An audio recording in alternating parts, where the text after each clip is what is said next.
he said Atiku Abubakar is desperate. Yes, Atiku Abubakar is desperate. He is the most desperate presidential candidate in 2023 election. In this situation, in the state of emergency we are in the critical emergencies we are facing, if our presidential candidate is not desperate to solve those problems, then that person is not eligible to be elected. That person should go home and sleep. We need a desperate leader who will be desperate to fix our problems. Okay. Because these problems are eating us, are critical emergencies, and you just want to come with your sluggish body and say you have no idea. You just want to. Okay, I think you have made the point. So what I'm saying, Atiku Abubakar is desperate to implement his own plans. His original plan, he didn't borrow it, he didn't copy it. Even if they say they have any plan, which they don't have, they copy. Okay. Because they almost photocopy what we do. You were so keen on issue of restructuring. Oh yeah. Some say it will be fundamental for Nigeria going forward. Yeah, because when I speak to young people about Atiku Abubakar, they become anxious. Oh, what's that in the last item in his agenda? What's restructuring? A lot of people didn't know about that, because most young people like us, we didn't live when we had those kind of federating units. We didn't know how it was like before. We grew up, we always saw this kind of federal system with so much power and resources concentrated at the center.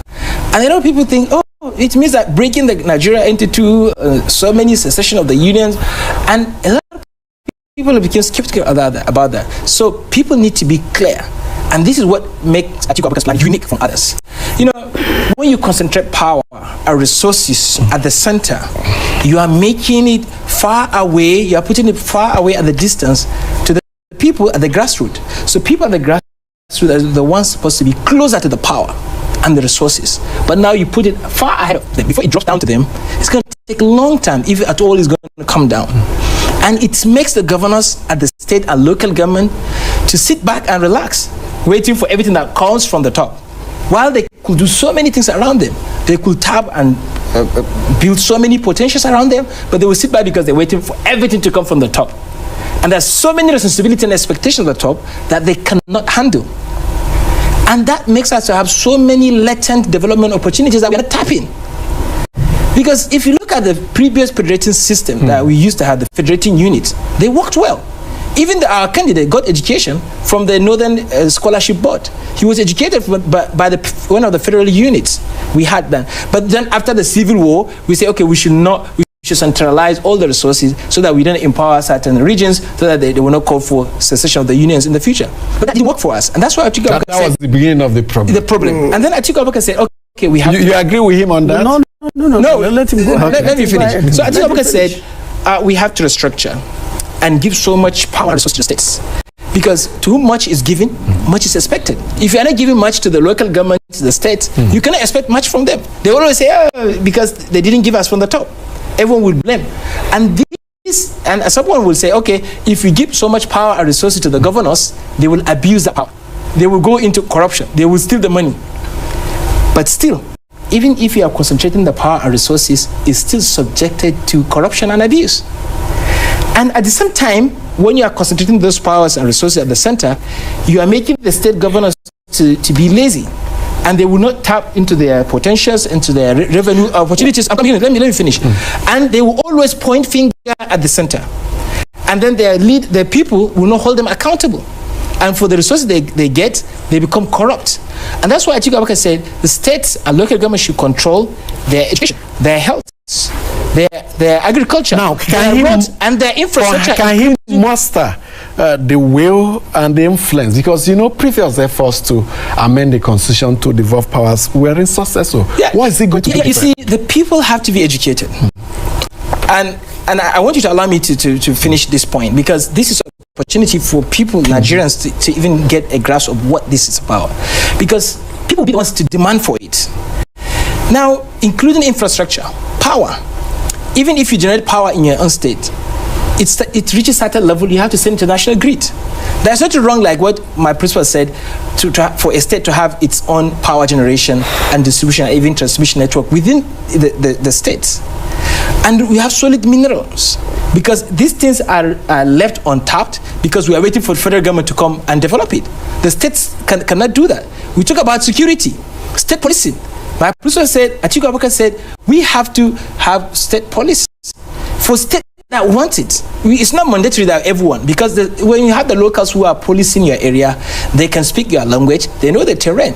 But you are bringing somebody from Anambra to come and become the police officer in let's say, Zamfara. He doesn't know the terrain, they cannot speak the language. But this is complement the federal police. And this enables us to also tackle the security. So it's not just the saying that security. So the federal should be responsible for taxation and regulation for standards. States should be able to set priorities for their development and decide for their wages. A governor in Lagos State may receive different salary or wages for a public servant. A teacher is a public servant. A teacher or any civil servant can receive varying degree of wages depending on which state you come from. So there should be competition. So you said restructuring is the last on the 5-point agenda? Yes. Well, why the last? If it's number one. Actually, because apart from the unity, all the rest are concurrent. They go together. But the fundamental is the unity, is the foundation. But when you have the foundation, you can start building. Build from the east to the west. The foundation is important. The foundation is the unity. Because it's fundamental. Because if you have a state that's empowered financially and constitutionally to build all these resources around them, you're going to create jobs for young people and you're going to build the economy. And because we should have states that can even receive their foreign exchange earnings, where they can develop those solid minerals. Now, let me give you people come from the federal, they dig for gold, they take it away. And the people there, they didn't get anything. And nothing comes back. Illegal miners, as it were. They will come and say they have the license. So you as a sitting governor, somebody will come with a license from the federal, be able to tap from those opportunities. Imagine where this is the state that issues the license. Yeah, so issue the license. We engage in production sharing. You get 60%. You take the risk. You do everything. You take 40%, and me as a state government might take 60% of that.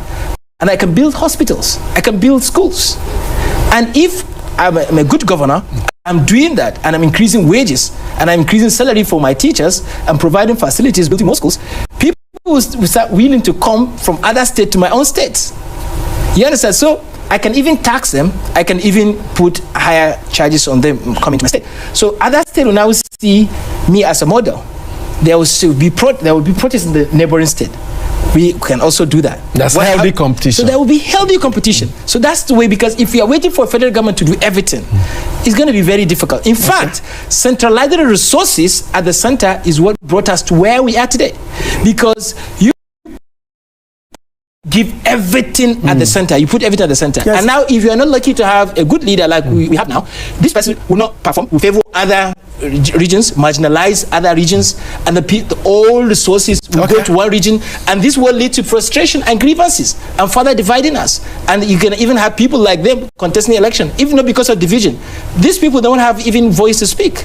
And he's talking about copy. If it is rally that we are copying, we agree that we are copying rally. We are copying your rally. Only rally. But you are copying virtually everything. You copy our plans. The most important thing in this campaign is not rally.